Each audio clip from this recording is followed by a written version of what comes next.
Hello बच्चों, मैं पिछली कक्षा में कक्षा 10वीं के लिए अध्याय 3 एक चर का द्विघात समीकरण लेके आया था, जिसमें से प्रश्नावली 1 बताया था।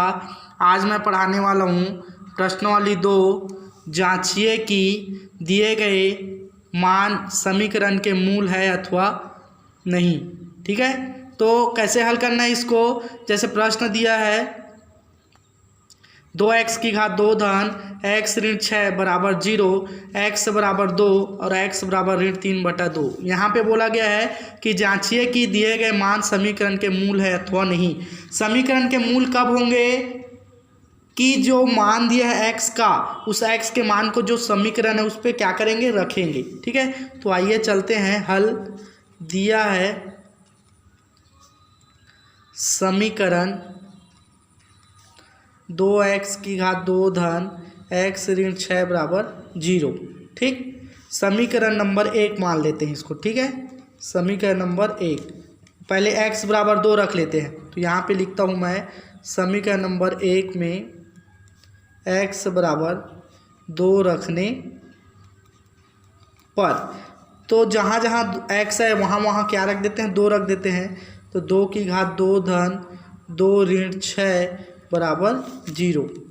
ठीक है, 2 कोष्टक तोड़ेंगे तो गुणा में बदलेगा। 2 की घात 2 मतलब 2 दूनी 4 और 2 ऋण 6 बराबर 0। 4 दूनी क्या होता है, 8 होता है, धन 2 ऋण 6 बराबर 0। ध्यान देना बच्चों, यहाँ पे धन की मात्रा सबसे ज़्यादा है तो धन का काम पहले कर लेते हैं। 8 के सामने किसी चिन्ह का निशान नहीं है, मतलब यहाँ पे क्या है, धन है। तो 8 और 2 कितना हो जाएगा, 10 और ऋण 6 बराबर 0। 10 में से 6 जाएगा तो कितना बचेगा, 4 बराबर 0, जो सत्य नहीं है। क्यों?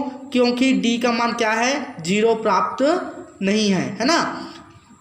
क्या बताया गया था, मैं बताया था कि मान समीकरण के मूल कब होगा, जब d का मान क्या होना चाहिए, 0 होना चाहिए। तो जो समीकरण का मान 0 नहीं हुआ, अर्थात x बराबर 2 समीकरण के मूल नहीं है। ठीक, ये ऐसे लिख सकते हैं। इसी में जैसे कि x बराबर 3/2 है, क्या है, ऋण 3/2 है।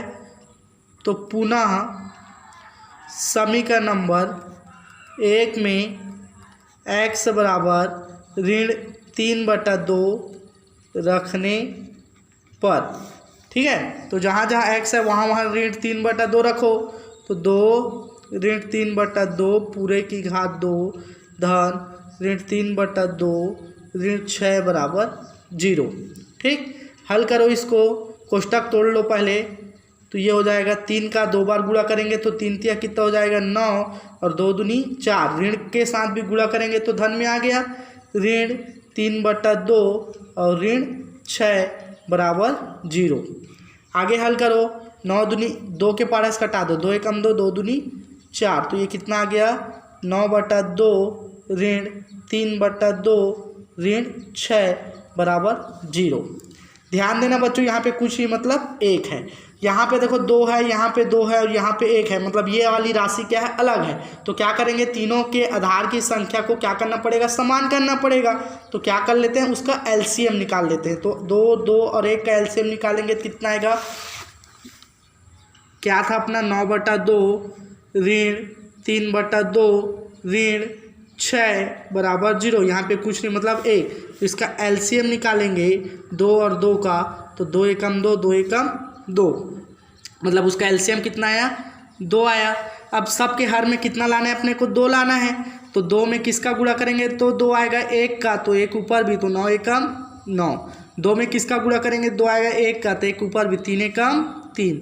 1 में किसका गुणा करेंगे, 2 आएगा 2 का, तो 2 ऊपर भी, तो 6 दूनी कितना हो जाएगा, 12, 12 बराबर 0।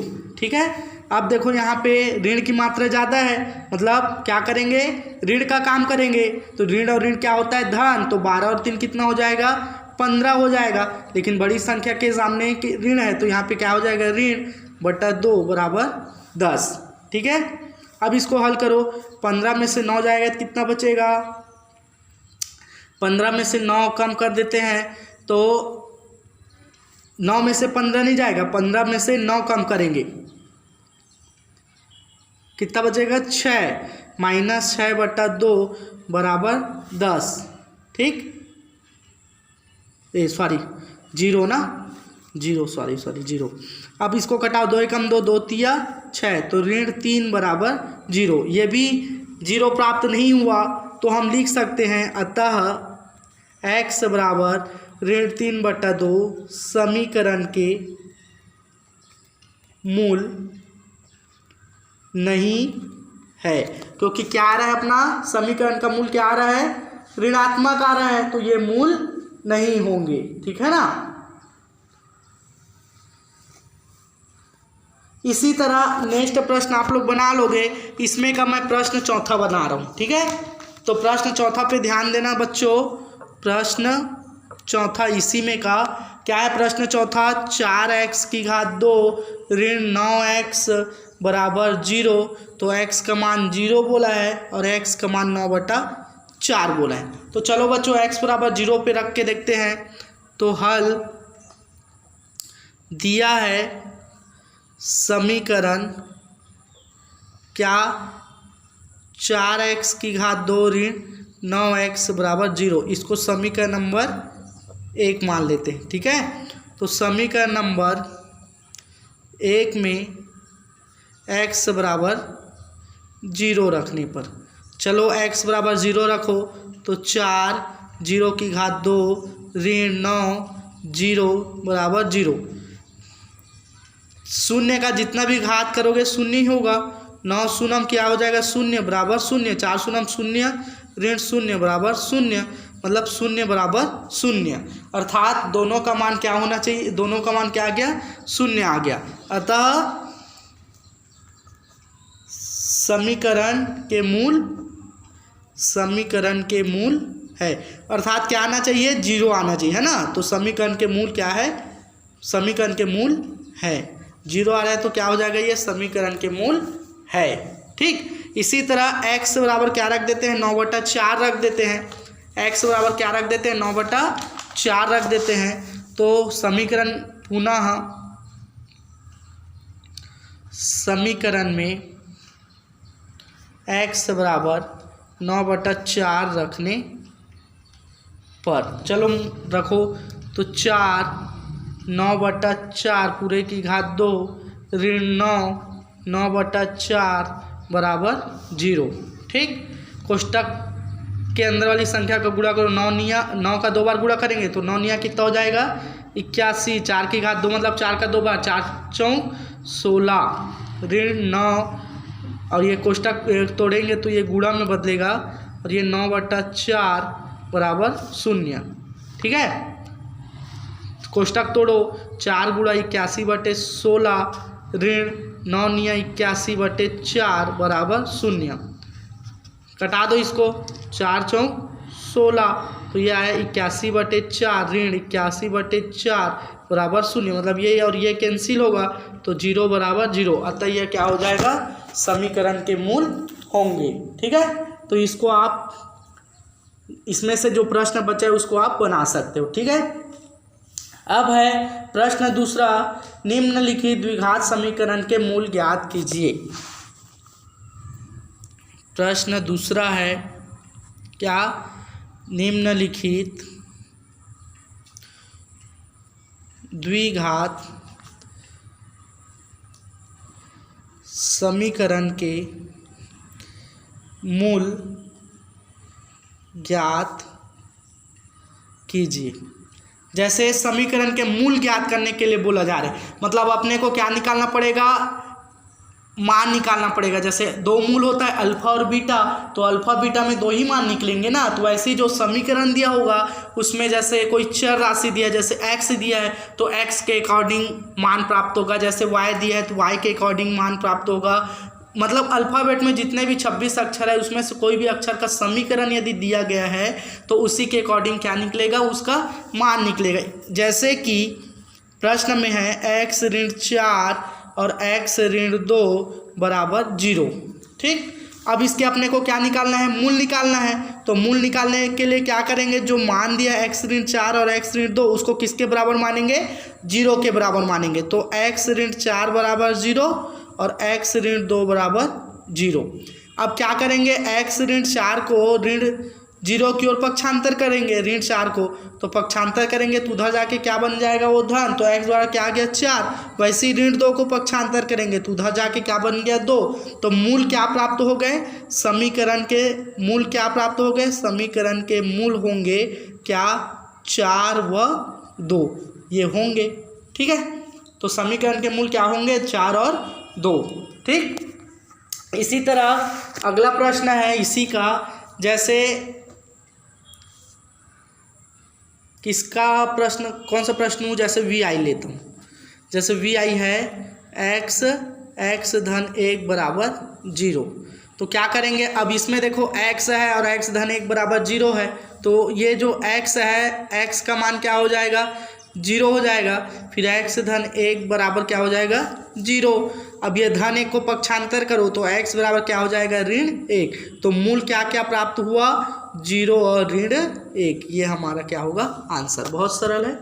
ठीक, इसके बाद है प्रश्न तीसरा है, क्या करनी 2 समीकरण x की घात 2 धन 2x ऋण 4 बराबर 0 का एक मूल है।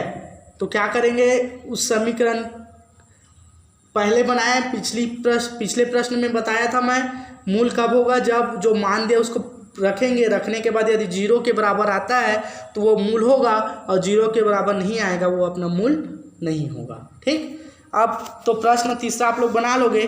प्रश्न चौथा पे चलता हूँ मैं। प्रश्न चौथा क्या है, निम्न वर्ग समीकरणों का गुणनखंड करके उनके मूल ज्ञात कीजिए। सब वही प्रश्न रिपीट हो रहा है और बहुत ही सरल है, ध्यान देना। जैसे कि प्रश्न है अपना 9x की घात 2 ऋण 3x ऋण 2 बराबर 0। जैसे ये अपना क्या है, एक समीकरण है, 9x की घात 2 ऋण 3x ऋण 2 बराबर 0, ये अपना क्या है समीकरण है। अब इस समीकरण को क्या करना है, गुणनखंड करके उसके मूल ज्ञात करना है। तो गुणनखंड विधि से इसको पहले क्या करना पड़ेगा, हल करना पड़ेगा। तो ध्यान देना बच्चों, ये बहुत ही सरल है, लेकिन आपको ध्यान देना पड़ेगा इसको हल कैसे करेंगे। तो ये जैसे कि 9x की घात 2 ऋण 3x ऋण 2 है ना, तो ये जो मध्य पद है उसको अपने को 2 भाग में डिवाइड करना पड़ेगा, तोड़ना पड़ेगा 2 भाग में। तो 2 भाग में कैसे तोड़ेंगे, जैसे कि 9x की घात 2 ऋण 3x ऋण 2 बराबर 0। तो जो मध्य पद है, तो मध्य पद को ऐसे तोड़ो कि जोड़ और घटाव से क्या आना चाहिए 3 आना चाहिए, और गुणा करने से क्या आना चाहिए 2 आना चाहिए। तो ध्यान देना बच्चों, ये जो 2 है वो 3 से क्या है छोटा है, लेकिन जो मध्य पद से अंतिम वाली जो संख्या है उसको हमेशा बड़ा होना चाहिए। तो बड़ा करने के लिए क्या करना पड़ेगा, प्रथम संख्या, देखो ये 3 पद है, प्रथम पद मध्य पद और 3 पद, ध्यान से समझना ना। तो जो अंतिम पद है उस अंतिम पद का मान मध्य पद के मान से बड़ा होना चाहिए, पहला कंडीशन। तो यहाँ पे देखो छोटा है, तो छोटा है तो उसको क्या करना पड़ेगा, बड़ा करना पड़ेगा। तो बड़ा करने के लिए क्या करेंगे, जो प्रथम पद वाली अंक है और अंतिम वाली जो अंक है उसको आपस में गुणा कर देंगे। तो 9 दूनी कितना हो जाएगा 18। 2 मिनट के लिए 2 के जगह में अपने को कितने का विचार करना पड़ेगा, 18 का विचार करना पड़ेगा। अब 18 का अपन क्या कर लेते हैं, गुणनखंड बना लेते हैं। ठीक, तो 18 का गुणनखंड बना लेते हैं। तो जैसे 18 का बात करते हैं, किसके किसके पहाड़ा में 18 आता है, 1 के पहाड़ा में 18 आता है, 2 के पहाड़ा में 18 आता है, ठीक, 3 के पहाड़ा में 18 आता है। अब इसी संख्या जो गुणनखंड के रूप में तोड़े हैं उसी संख्या को आपस में जोड़ और घटाव करके देखो कि ये जो ऋण 3 है वो आ रहा है कि नहीं। जैसे 18 एकम 18, 18 में 1 को जोड़ेंगे तो 19 होता है, और 18 में 1 को घटाएंगे तो 17 होगा, लेकिन अपने को लाना कितना है, ऋण 3 लाना है। ठीक, इसमें देखो 9 और 2 को जोड़ेंगे तो 11 होगा, और 9 में 2 को घटाएंगे तो कितना होगा 7 होगा, मतलब ये भी संख्या नहीं आएगा, ये भी नहीं आएगा। इसको देखो 3 और 6 कितना होगा 9 और 6 में 3 घटाएंगे तो कितना आएगा 3। तो वो ये वाला काम करो, तो ये हो जाएगा 9x की घात 2 ऋण 6x धन 3x ऋण 2। ऋण 6 इसलिए किया क्योंकि बड़ी संख्या, क्योंकि प्रश्न में चिन्ह क्या है, ऋण में है, इसलिए बड़ी संख्या को 6 को ऋण में किया ना। अब ये देखो 3 2 भाग में डिवाइड हो गया, ऋण 3 ये एक भाग हो गया और ये दूसरा भाग हो गया। अलग करो, उभयनिष्ठ निकालो, तो 9 को हम तोड़ सकते हैं किसमें, 3 तिया 9, और इसको तोड़ सकते हैं 6 को, 3 दूनी 6, तो इसमें का 3 और इसमें का x निकाल लेते हैं। तो 3 इसमें बचा, इसमें का x बचा, इसमें का 3 बाहर हो गया तो क्या बचेगा 2 बचेगा, और इसमें देखो धन चिन्ह बाहर, इसमें देखो कुछ चीज़ बाहर नहीं हो रहा है तो 1 बाहर करो, बचा यहाँ पे 3x ऋण 2। ये वाला पद और ये वाला पद दोनों पद को क्या होना चाहिए, समान होना चाहिए, बराबर 0। चलो इसको और इसको एक बार लिख लो, 3x ऋण 2 और जो बाहर है उसको लिख लो 3x धन 1 बराबर 0। अब ध्यान दो बच्चों, पहले जैसे प्रश्न दूसरा में बनाए थे मूल ज्ञात करने के लिए वैसे ही प्राप्त हुआ। अब इसको जो 3x ऋण 2 है इसको किसके बराबर मानेंगे, 0 के बराबर मानेंगे, और 3x धन 1 है इसको भी 0 के बराबर मानेंगे। मान लो तो 3x ऋण 2 बराबर 0 और 3x धन 1 बराबर 0। ऋण 2 को पक्षांतर करो तो ये हो जाएगा ऋण 2 उधर जाके धन 2 हो गया, और यहाँ पे देखो धन 1 को पक्षांतर करो तो ऋण 1। अब देखो ये गुणा में है, गुणा को पक्षांतर करोगे तो किस में बदलेगा, भाग में, तो ये हो जाएगा 2/3। गुणा को पक्षांतर करो तो ये हो जाएगा ऋण 1/3। तो मूल क्या क्या प्राप्त हुआ, 2/3 और ऋण 1/3। ये हमारा क्या हो जाएगा, आंसर होगा। धन्यवाद।